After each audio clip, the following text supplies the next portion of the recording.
550 से भी अधिक देशी राज्यों का अल्प समय अवधि में भारतीय संघ में विलय, देश में कानून और व्यवस्था की सुनिश्चितता, हिंदुस्तान के विभाजन के परिणाम स्वरूप विशाल स्तर पर जनसंख्या की अदला बदली और पाकिस्तान की ओर से भारत आने वाले लाखों लोगों के लिए राहत के साथ ही विशेष रूप से पुनर्वास व्यवस्था करने जैसे बहुत ही कठिन कार्य थे।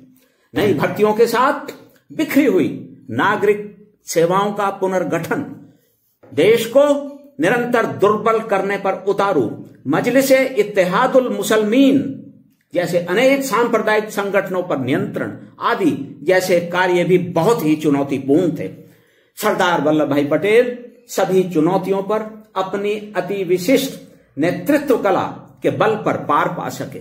वे ऐसा इतिहास रच गए जो अतुलनीय है। अब प्रश्न यह है कि सरदार पटेल की अति विशिष्ट नेतृत्व कला कौन सी थी?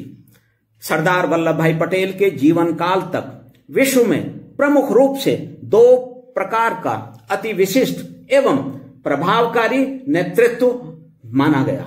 बाद में इस कड़ी में एक और प्रकार का नेतृत्व भी सामने आया, जिस पर मैं यहां अभी चर्चा नहीं करना चाहता। इस तीसरे प्रकार के नेतृत्व पर मैं कभी बाद में चर्चा करूंगा। मैंने अपने कई आलेखों और पुस्तकों में यह उल्लेख किया है कि 2 प्रकार के नेतृत्व में पहला नेतृत्व नेपोलियन बोनापार्ट का रहा। वे स्वयं नीति निर्माता थे, अपने ढंग से ही नीतियों का क्रियान्वयन चाहते थे। दूसरा नेतृत्व स्वयं सरदार वल्लभ भाई पटेल का था।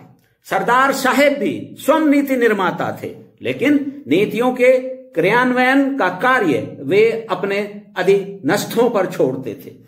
वे विशेष कार्य के लिए विशेष और योग्य व्यक्ति या व्यक्तियों का चयन भी करते थे।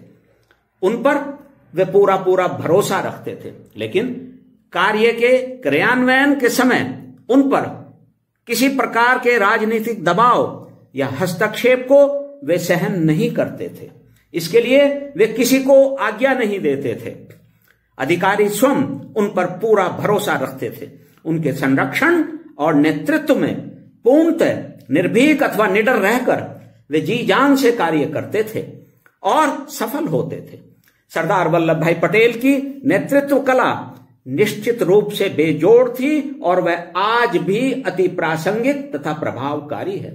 विश्व भर के नेतृत्व कार्यों के लिए समय और परिस्थितियों की मांग के अनुसार परिमार्जन के साथ अनुकरणीय है।